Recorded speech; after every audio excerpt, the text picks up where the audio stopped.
Okay, everyone, this is Pastor episode 6, I believe, and today we have Brett Cody. And so, Brett, you want to go ahead and tell everybody a little bit about yourself and where you minister? Um, well, let's see. I am a pastor in Vermont at a church called Whiting Community Church, which the church was founded in 1799. Wow. Which is 8 years after Vermont became a state. Wow. The building that we worship in, well, temporarily we're not worshiping in the building, we're worshiping outside, but Okay. the main building that we have was constructed in 1811 to the whopping tune of about $1,230. Wow. 18, what year was it? 1811? 1811. Wow. Oh, hang on a second. Let me, there we go. There we go. I'm sorry. Okay. I have it on my phone and I was getting a call. So that's kind of like the conception of this church, how it came to be in the community. About, let's see, 14 years ago, this church had 12 members and was either going to dissolve or do something radical. And they contacted a pastor who had been here interning back in the 1990s. Yeah. And they called him and said, they had befriended him when he was here interning. And anyway, they kept in touch with him and said, this is our situation. Are you willing to help us? And so he replanted their church as a Southern Baptist church. Wow. And that's how we became a Southern Baptist church. Oh, okay. I was wondering about that. Okay. Yeah. What were they before? So when they started, they were, so a little bit of their history. Yeah. The town was founded, and when the people in the town found the desire that they had to worship and needed to establish a church, and of course they didn't have a building, but there were several that were Congregationalists, and then there were American Baptists that were here, and so they kind of forged a relationship, all of them together, and said, we'll forge ahead and form a church. Yeah. And they, when they formalized, their worship space, they determined that what they would do is they would get a minister based on the percentage of the church membership. So like, if it was like, and it was about, 45% were American Baptists. So for 45% of the year, they would have an American Baptist preacher. And then it was very interesting. So very like what we would call ecumenical, I guess, right? Or oh yeah, because there were Unitarian Universalists that were a part of it too. Wow. Yeah, that's when the American Baptists kind of stepped back and they said, we want to form our own congregation. So that was in the early 1900s, whenever the Universalists kind of came into the picture. But they've congregation has had they've had Methodists, they've had Unitarian Universalists, they've had of course Congregational church, which that has turned into a liberal, it's just fully liberalized, and then they've had American Baptists, they've had independent fundamentalist Baptists is what they were during the 1980s and 90s. Okay. That pastor had the longest tenure here. And he was the one who was pastor when the guy who replanted the church interned under him. Okay. So when that pastor was leaving, that's what prompted them to kind of think to contact him. And he replanted this church with 12 people as a Southern Baptist church, with a plurality of elders and diaconate that were separate. They had a brand new constitution and bylaws. Wow. The only thing he said, the only thing you'll keep are the people, the building, and the name. And that's what they did. within 5 years, God grew their congregation to about 55 members. Wow.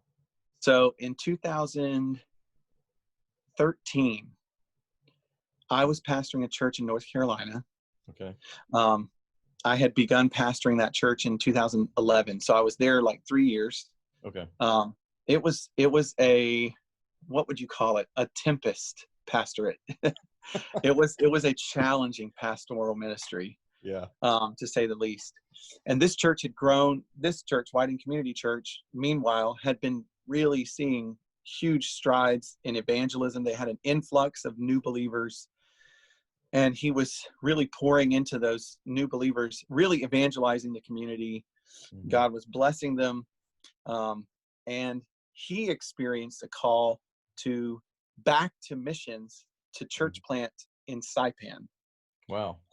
He and his wife had tried to do mission work there through a mission company, an agency, that it fell apart underneath them. Like the agency kind of crumbled. So clearly it wasn't the IMB or North American Mission Board, but so then they had known, like they knew at some point that God possibly would call them back, and he did.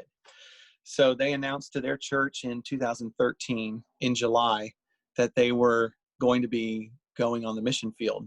And it was through NAM that they went. So, but they weren't leaving until the following year. So he really shepherded them through the pastoral search. Me, I'm encountering a difficulty in ministry, and I'm not wanting to throw my hands up and give up. It was like a last ditch effort to leave. It was more like a really strong sense of call that perhaps God could be calling me to church planting, which is what I thought. I really initially thought that because I had gone on a vision tour to Montreal with the North American Mission Board. Met a whole bunch of different church planners and missionaries and strategized with them for like a week. It was awesome. And kind of at that point felt, man, I at least have to take my church here on a mission trip. And it was my desire to go on a mission trip to Montreal that spawned the whole idea. I had a team that was going to go, and all the members of that team, there were maybe a handful, like 4 or 5 people that were going to go with me. Anyway, they all had one reason or another weren't able to go, but I had bought my plane ticket. So the missionary I was in contact with said, hey, if you delay your trip by 1 week, you can just come and be a part of this vision tour. And so I did. And that's what kind of, it planted in the back of my mind, man, somehow I want to partner with missionaries and church planters, or maybe perhaps plant. Yeah. And it kept coming back to the surface of my prayers. And the answer from the Lord for at least 2 years was, no, feed my sheep, tend my flock, stay there. So, and anyway, it finally got to a point where it was very clear, if I were to stay at this church, it would be unhealthy for my family. And so I just made the decision, look, I can't disqualify myself by pastoring. Yeah. So, I ended up, my resume was at the ministry referral office, and somehow it was there, and the former pastor, at Southeastern, and the former pastor there, he went to that site and was able to get my resume. I had really not put it out for anything.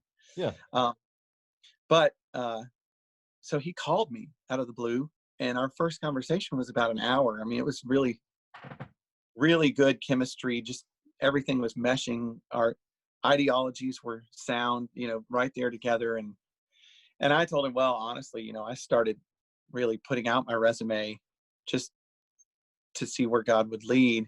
I would have never thought Vermont, ever. Isn't that great? In fact, I thought, I'm from Texas.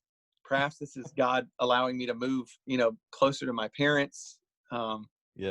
We had a family, and wondering if that was, what it was, but crickets were chirping and tumbleweeds were rolling by, every time I put out my resume, nothing, man. I just wasn't hearing anything. So anyway, when I looked on his website for their request into the ministry referral office, it said church planting pastor wanted. So it intrigued me because that was the only one I had seen that was worded that way, or whatever he said. Like, maybe he said something like church planting pastor looking for, a new minister to take his place or something. I don't remember.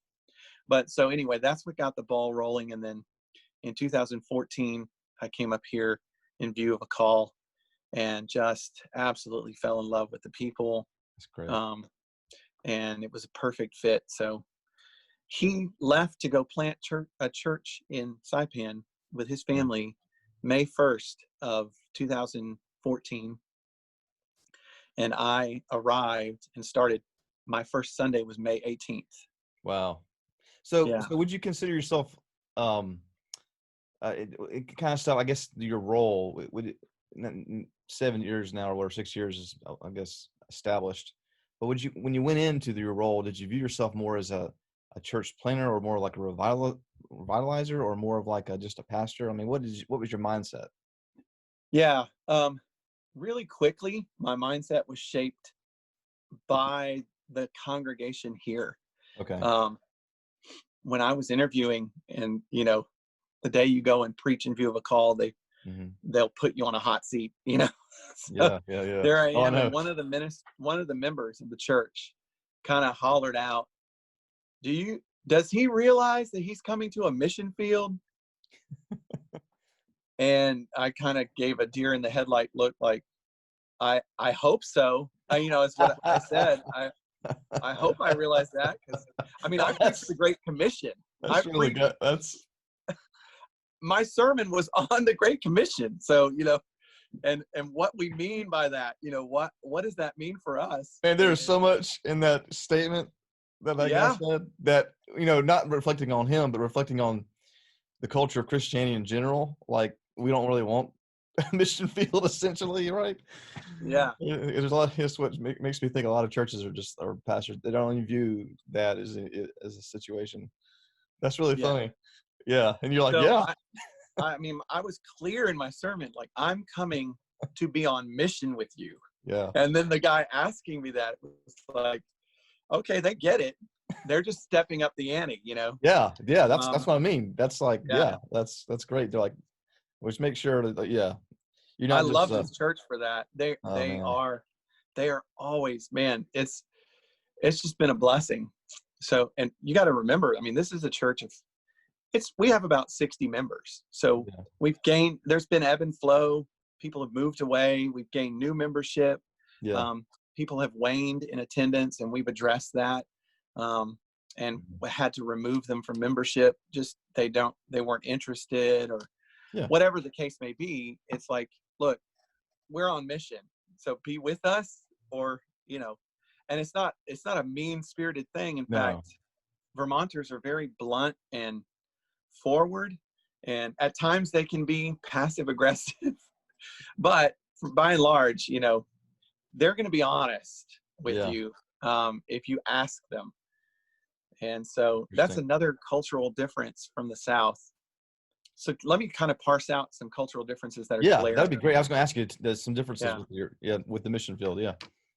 One very clear difference is visitation. Okay. Vermonters, really, it's not a big deal to them to have you in their home. In fact, they kind of like their space. Yeah. And most of the time, whenever I would start going and visiting members, when I started here, they would relegate me to a doorstep visit only. They wouldn't, it wasn't like they were inhospitable. It was more like, if I wanted to have hospitality with them or share that with them, I would need to invite them over more than, and I didn't take it, and I took it in stride, and just, of course, I'm going to be at the hospital. Of course, if there's a desperate need, or their family has, some kind of now, is that something that you wish was like? Because there may be some pastors in the South who are thinking they would rather have it that way in Vermont, or is that something that you struggle with, that you'd rather be more hospitable? Um, in some ways, I Yeah. appreciated it Yeah. because it let me off the hook from unrealistic expectations. Yeah. There you go. Yeah. When I was in the South, serving in the South, sometimes a little bit of growth was necessary because some people, they were acting kind of immature about their expectations of my visitation. Like Yeah. they didn't want me to just stop by. They wanted me to stay for an hour. I mean, Yeah. Yeah. they were really coveting my time, and and trying to explain to them that I best serve you from the pulpit, Yeah. and I best serve you from admonishment in service together. That's right. That's the best way that I can. Now, those older members, they really, like, they glean a lot from visitation. So Yeah. it's a worthwhile venture. I'm not saying don't do it, Oh but yeah. Yeah. so in that sense, I like that. Yeah. But in the sense that it was really easy in the South to just go by someone's house, Oh yeah. because if I hadn't seen them, or if I didn't have time on Sunday to talk to them, I would just go by and say, hey, Yeah. catch up if I hadn't caught up with them. Yeah. And here, they're not opposed to phone calls and that kind of thing. So I'll call, Yeah. or I've started, especially during the pandemic, writing letters or short notes, to Yeah. people and whatnot. But anyway, that's been a challenge Okay. in that regard, is to try and maintain that closeness. But So they don't so a really. pastor with very high, social skills, because some pastors enjoy that part of it. Like some Yeah, pastors, would rather spend more time doing that than maybe sermon preparation, things like that. So someone who really enjoys that aspect of it, Vermont's probably not. going to be a challenge. It would be You're a going to challenge. feel like, and I'm Yeah. extroverted more Yeah. Oh so. yeah. So I would take it as, what's wrong? With, is there Yeah. something wrong between us? And it's no, they just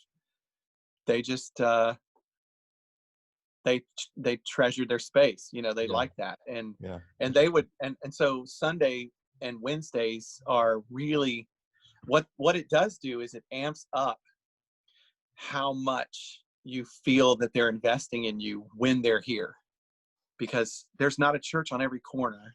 Oh yeah. Um, they can't just leave and go find the next church down the street and leave their relationships unresolved. I mean, like they will kind of throw their hands up, and kind of be standoffish. And that's been something to shepherd them through, is like, no, we forge relationships. We don't forego them. But they know, Yeah. look, if it weren't for this church family, I wouldn't have a church family. Yeah. So they're in it, and if they're committed, they are committed, man. It's When you say awesome. there's not a church on every corner, you literally mean that. So the nearest church from you would be. Well, let me clarify. There's not a Bible preaching Okay. church on every corner. Okay. There's There's religious you, things. right. There's UCC churches, Okay. but they're not Bible preaching. And these people, that have come to Christ, that are convicted over the inerrancy of Scripture, they won't find a church that holds fast to that very easily. So you have some Unitarian churches around, is what you're saying? So there's UCC churches, which are United Church of Christ churches. They're congregational churches that adhere to the United Church of Christ doctrine, which has absolutely just liberalized over the last two or three centuries. Oh, okay. Mm-hmm. I see what you're saying. All right. Yeah. Wow. So rainbow flags are on those churches usually to denote. Yeah. So your people are not going to want to go there. Yeah. I understand that. Okay. So with Vermont now, Bernie Sanders is from Vermont, correct? Yes. So he's not, because me being this ignorant Southerner, I'm like, what's the difference between Vermont and New Hampshire? Trying to think, like which one is he from, right? But New Hampshire is an upside down Vermont. Yeah, it really is. I just like Vermont's on the right? They're east, right? Yeah. Vermont makes a V. The shape of the state makes a V. New Hampshire, they've got it upside down. They got Ben Jerry's up there everywhere, right? Ben and Jerry's Yes. ice cream. Yeah. Yes, they do. Yeah. Yeah. So Vermont, like, so obviously, I think Southerners would view it as a very liberal place, just because of Mhm. what we know about the Northeast and some of our stereotypes of it. But you were saying that while that's the case, there's a lot of non-liberal people in the area. Yeah. So Politically politically yeah, speaking, yeah, Vermont was a very conservative state in the 60s. And by the way, this all has been gleaned from yeah, people in my church that have been here for decades. You know, I yeah, mean, yeah. they've invested in the long haul and we have an evangelistic booth at our fair and field days every year. It got canceled this year. Yeah. But while you learn so much about the culture from interacting with people who the people in your church know, That's that right. they don't attend your church, but they know them from childhood. And Yeah. so some of those more, how do you say it, seasoned saints, they would, here in Vermont, they just say, no, just call us old, we don't care. But friends of theirs that they had from childhood would come by our booth, you know, or I would see them out in the community and that kind of thing, and just having conversations with them. They told me, no, Vermont was a very conservative state in the 60s. Yeah. And then there was an influx of people purchasing property from surrounding states like New York and Massachusetts and things. Okay. They would come into the state with their retirement funds and purchase their retirement home. So they'd become a resident, and their liberal viewpoints would be informing their voting. Oh yeah. So over the couple of decades in the 80s, that was when the tide turned and Vermont started becoming very liberal. Wow. And it was just from the influence of that. I mean, slowly but surely. And you can go to, like, our community where we are, Whiting is, oh gosh, probably 5 to 10 square miles. I mean, it's big, pretty big. And we have 460 people. And I always tell people we have about 500 cows. So there's more cows than people in our township. We're more conservative of the township. Yeah. But those townships that have more population, usually they're more liberal. Yeah. Like Middlebury is north of us, and there's Middlebury College, which used to be a seminary, by the way. It's very liberalized. And so I have members at my church that work at Middlebury College, and they've told me, Pastor, pray for us, because, you know, we just have conundrums with how to express our faith on a very liberal campus. So anyway, I have a friend he's a faculty member. He teaches there as a professor, and he is just blasted online because of his Christianity. And the way that he teaches his students, they just rake him over the coals publicly. I mean, like in their school newspaper, and the college doesn't do anything about it. That kind of influence is made a liberal hub of that township. So anyway, that's kind of like what happened to get Vermont there. So Bernie, a little bit, like talking about your mission field then. Yeah. Your town, the normal lost person in your town, you know, this paint a picture of what this person is, what their beliefs would be like, you know, and this is obviously just someone we're making up, but you know, what do you think? I mean, what's it look like? The one thing that helps is a difference from the South is, in the South, Christianity is such a cultural norm. That's right. That you have to kind of break through those cultural barriers. You have to really drill down into the heart. Here, people don't have, if they have an opinion of what Christianity is, it's a thing of the past to them. So like, there's a very humanistic, secular mindset that's here. Postmodernism is kind of like they've gone beyond that to now. It's just so individual autonomy is what they live for. That's what they live for. So don't tread on me means what my opinion is of you treading is how you should live, not evaluate on your own what treading on me would look like. No. I get to call the shots of what treading on me is. And if you offend me in any sense at all, then you owe me recompense. I mean, so it's just wildly oppressive in that sense. That if I, I used to meet, this is an example. I used to meet with a group of pastors, and we would meet at this real, it was a Vermont play. I mean, it was called,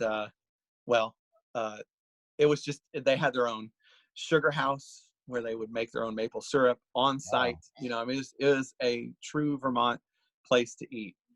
And we were told, because the guy who kind of set up our meeting time with them, we'd meet there once a month, and they were clear with us that you guys can have this place upstairs in our dining area, kind of away from our main population of people eating.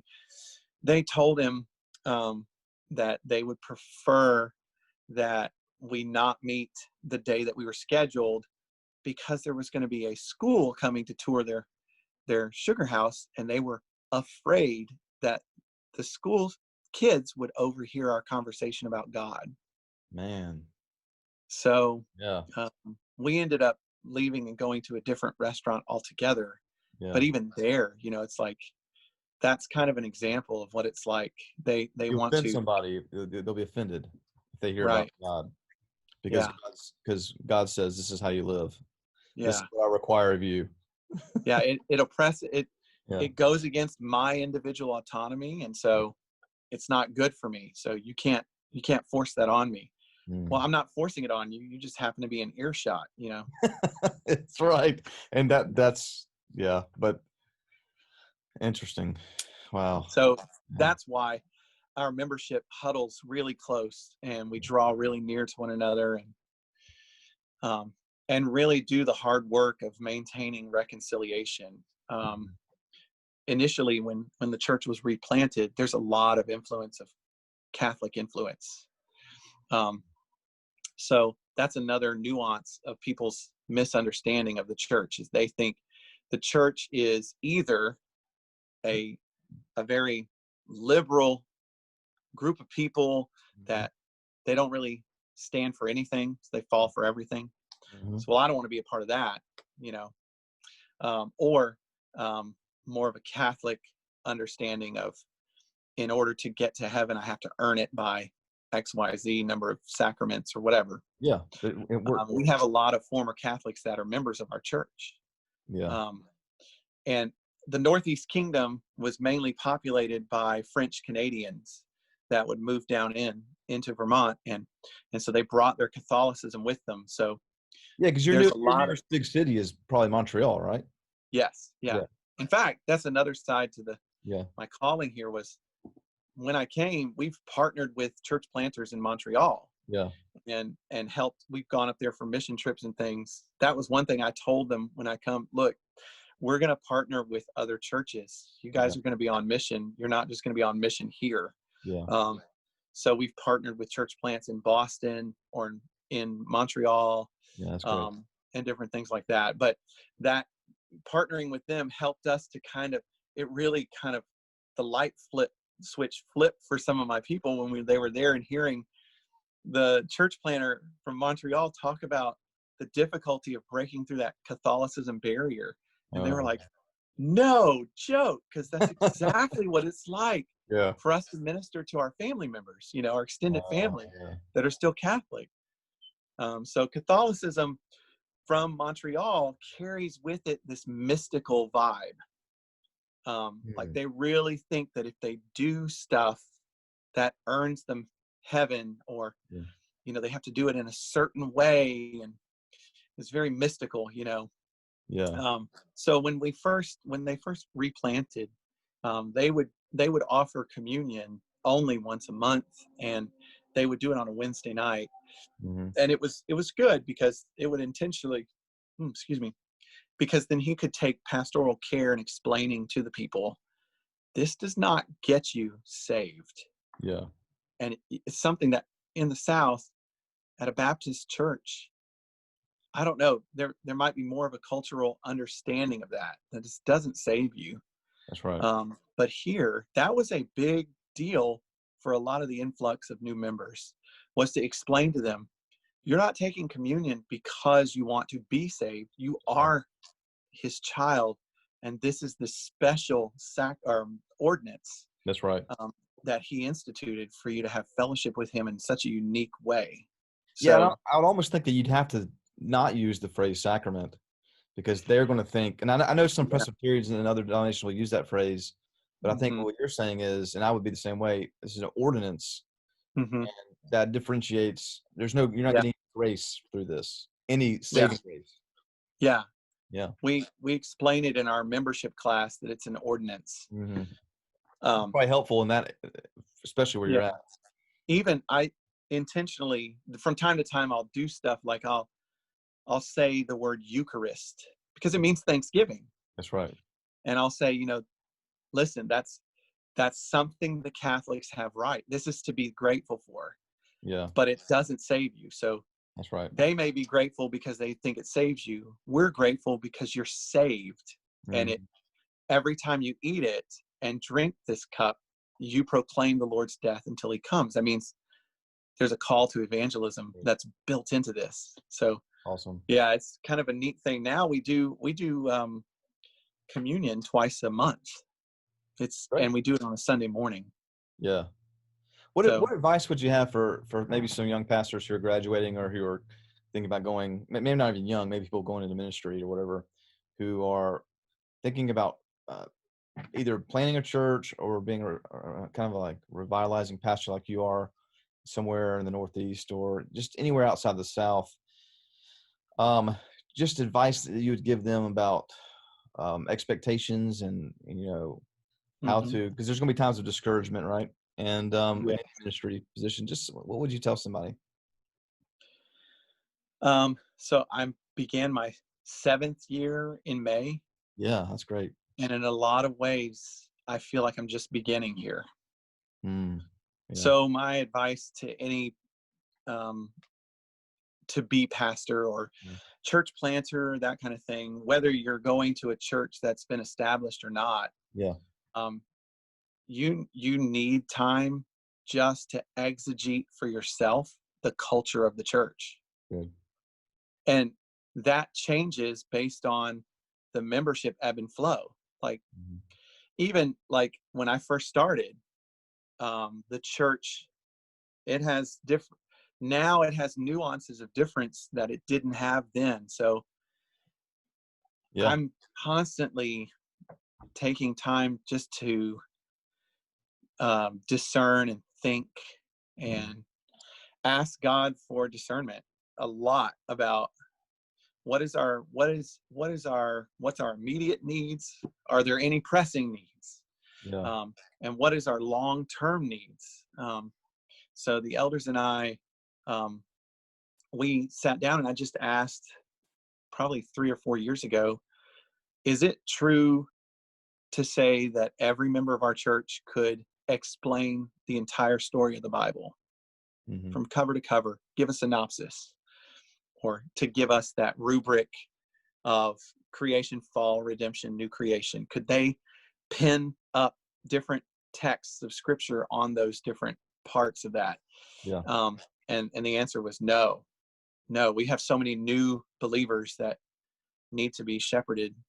So that gave me, just thinking that through, gave me kind of a sense of, well, this is the direction then as elders that we need to take our church through. So that's what we've been doing, is trying to help get every member solid on, this is the gospel from cover to cover. This is what it's like, the gospel story. And here's how you can learn that. And then now you can explain that to someone if they were to ask you. Just that process took 2 or 3 years. Wow. Wow. You're right. You're right about the time, because August, it will be 7 years that I've been here at Moncks Corner. and I had a mentor of mine. You probably knew him in Raleigh, Bill Booter of Wake Crossroads. I was about to Yeah, say, I reached out to him when I first came here yeah, yeah. because And he he was told like a me, mentor. yeah, and he Yeah. told me because I went there, and he told me it took him about 6 years to feel like the pastor of that church. Yeah. And I think there's a lot of wisdom with that, and Right. you feel like, okay, now I feel settled finally, and things have changed a little bit because you kind of inherit something. But that's what he told me. He Yeah. influenced me greatly. I mean, he did my premarital counseling with Sabrina, and Oh, that's great. he saw our family from its beginnings. I mean, it was really neat to Yeah, be able to contact him from time to time.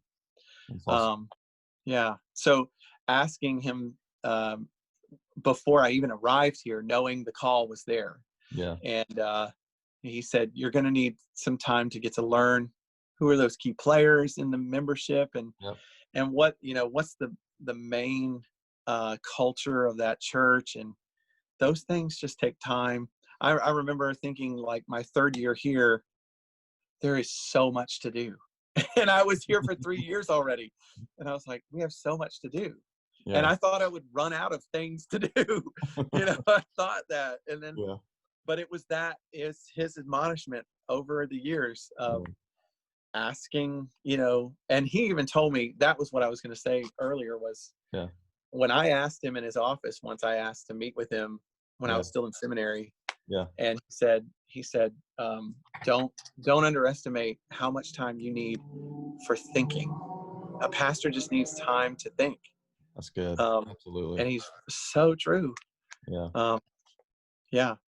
yeah. He was great. Yeah, I did visitation with him some, and we remembers there, and I just remember him telling me that, and he's right, and so that's really cool. Yeah. All right, Brett, anything else you want to talk about as we wrap up here? We really enjoyed it, and I know this is going to be beneficial for people and interesting. I came across like just a word of encouragement for any pastors that are maybe discouraged, because Yeah, we all reach that point from time. It yeah, kind of like ebbs and flows, yeah, I mean, absolutely. and the other day I was down and just thinking about the difficulty of shepherding people who don't always like you, Yeah, shepherding people who don't always see that you have their best. yeah, You have what God wants for them in mind, like more than anyone else in the church. I mean, the elders do yeah. here, and that's part of what I'm starting to do. Is the previous guy, he was called away before he could really get through a lot of shepherding the elders into what eldership is and what it looks Uh, like, and teaching the deacons. So a lot of that is what I'm trying to do. And anyway, the other day, a storm, yes, it was like a day or two ago, there was a storm that had rolled in, and my family was going for a little outing, and we were driving headlong into the storm. And we're like, great. And lightning is striking, and here we are headed straight towards it. It's like, yeah, great. I hate that. And one thing that I've loved since I've been here is the trees. It's just a beautiful Yeah, countryside with trees. And anyway, uh, and I love this book called The Man Who Planted Trees. I don't know if you get a chance to read it. That's okay. what I really feel like pastoral ministry is. But so that was on my mind, and noticing these trees that are sitting there, and the storm is brewing, and it's going to just go down, and they're stuck. They're there. They are planted. And And they have to just wait through it, right? right, Sit right through it. they provide the canopy. Yeah, it's good. Someone has to be the canopy. Mm, So very good. that Psalm 1 passage came to mind about, he's a tree firmly planted. Mm, So that's I awesome. just want to be firmly planted. And that means that prayer request of, Lord, just let me be firmly planted, means the firmness matters. Yeah, the foundation The matters too. firmness matters. Yeah. Yeah, Not only where I'm planted in locality, like yeah, next to this water. So yeah, let my desire be for your law day and night, because that's really what I need. But that firmness, um, because from time to time you'll get wounded, and the storm will rage on, and everyone will rush under you for the canopy you provide. You can't just be a reed in the wind. Feel encouraged, because that discouragement, that storm will pass, and you'll be thankful that you just stayed firmly rooted. So if I can just remain faithful, I mean, this is a church of 60 members. It's not gonna bust at the seams with hundreds of people, and I'm not gonna be remembered for much of anything, but my faithfulness will matter to Him. So that's right. I just want to be found faithful. That's great. Anyway, awesome. Hopefully, thanks, Brett. Appreciate it. That's a great word to close us out. Thanks, brother.